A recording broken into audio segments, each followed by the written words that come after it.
hapa nyumbani Tanzania siku za nyuma kidogo tumewahi kuwa na wachezaji wengi wakubwa ambao walitani kuja kuwa makocha pia wakubwa. Kina Charles Boniface Mkwasa, Master Juma Mgunda, Jamhuri Kiwel, Julio, wako Minziro, unanielewa?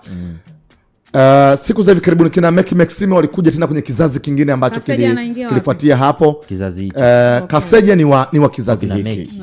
Na kina Meki Maxime ndio kizazi hiki. Wapi tunakwama George Job kwenye kutengeneza wachezaji wetu wakubwa wanapo staff kwenda kwenye na kuwa makocha wetu wakubwa wa baadaye? Wachezaji wetu wengi hawajajua wanafanya nini baada maisha baada ya soka. Na wengi hawaamini kwenye kusoma wakati unacheza, kwa sababu hawajawahi kupewa elimu ya coaching courses zinakuaje, tofauti na masomo mengine ya kawaida. Unaweza ukasoma huku unacheza kabisa. Wote tunawaona saizi wakina Kaseja wanakuwa makocha, sio kama wamefika kwenye hizo leseni kubwa, kwa sababu walianza kusoma baada ya kustaafu.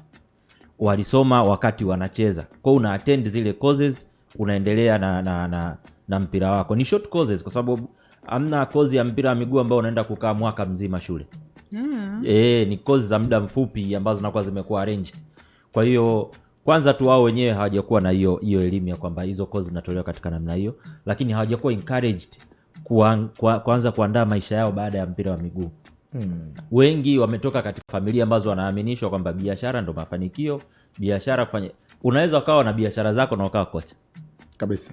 Kwa hiyo sasa hatujawa encourage enough wao kuingia kwenye coaching. Nadhani hiyo ndo sababu kubwa hasa, na wengi wao wanaogopa kusoma huku wanacheza.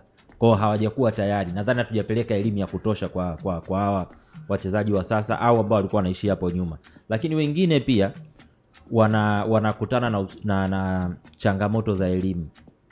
Kwa sababu kuna kizazi fulani cha hapo katikati ambacho kimepita Oscar. Watu wakupata nafasi ya kwenda shule. Hawajui, sio tu nafasi ya kutosha. Wengi walikuwa hawajui kusoma na kuandika.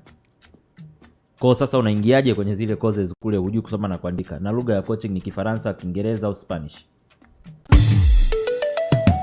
Jana na leo.